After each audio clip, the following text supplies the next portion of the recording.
نحمده ونصلي على رسوله الكريم اما بعد بسم اللہ الرحمن الرحیم السلام علیکم ورحمۃ اللہ وبرکاتہ۔ دعا کیسے مانگنی چاہیے؟ دعا مانگنے کا سب سے بہترین طریقہ کیا ہے؟ دعا مانگنے کا سب سے افضل اور سب سے اعلیٰ طریقہ کون سا ہے؟ دعا کیسے مانگے کہ فوراً قبول ہو جائے؟ محترم ناظرین، بحیثیت مسلمان ہم لوگ مختلف اوقات میں جو مختلف دعائیں کرتے ہیں، اکثر ہمارا شکوہ ہوتا ہے کہ ہم دعائیں تو کرتے ہیں لیکن اللہ پاک کی ذات ہماری وہ دعائیں قبول نہیں کرتی۔ حقیقت یہ ہے کہ ہمیں دعا مانگنے کا صحیح طریقہ ہی معلوم نہیں ہوتا۔ اللہ پاک بہت بڑی اور عظیم ہستی ہے، اس سے دعا مانگنے کے کچھ آداب، کچھ طریقے ہوتے ہیں۔ رسول اللہ صلی اللہ علیہ وآلہ وسلم نے بار بار دعا مانگنے کے طریقے بتائے ہیں، لیکن ہم میں سے بہت سے لوگ وہ دعا مانگنے کے طریقے جانتے ہی نہیں ہیں۔ دعا مانگنے کا سب سے بہتر اور سب سے افضل اور اعلیٰ طریقہ کون سا ہے؟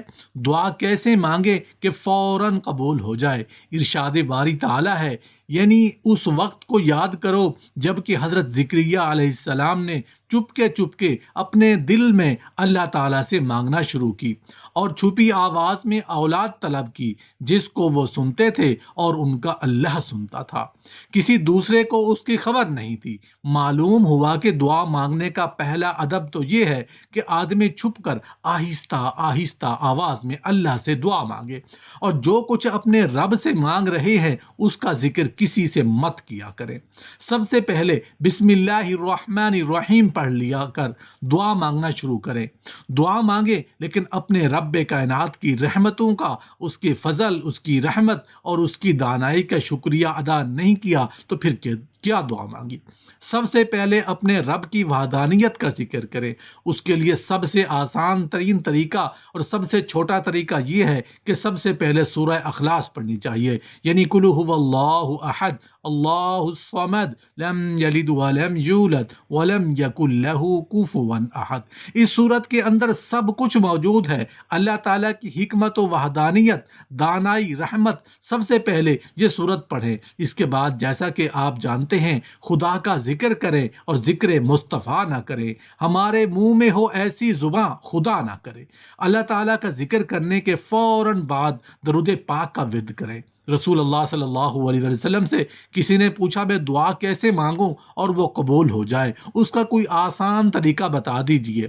تو رسول اللہ صلی اللہ علیہ وآلہ وسلم نے فرمایا، سب سے پہلے خدا کی وحدانیت کا ذکر کرو، اس کے بعد مجھ پر درود شریف بھیجو۔ تو اس نے کہا، یا رسول اللہ صلی اللہ علیہ وآلہ وسلم کس حد تک درود پاک پڑھوں؟ تو آپ صلی اللہ علیہ وآلہ وسلم نے فرمایا، جتنی تم جلدی چاہتے ہو تمہاری دعا قبول ہو اتنا زیادہ درود پاک پڑھو۔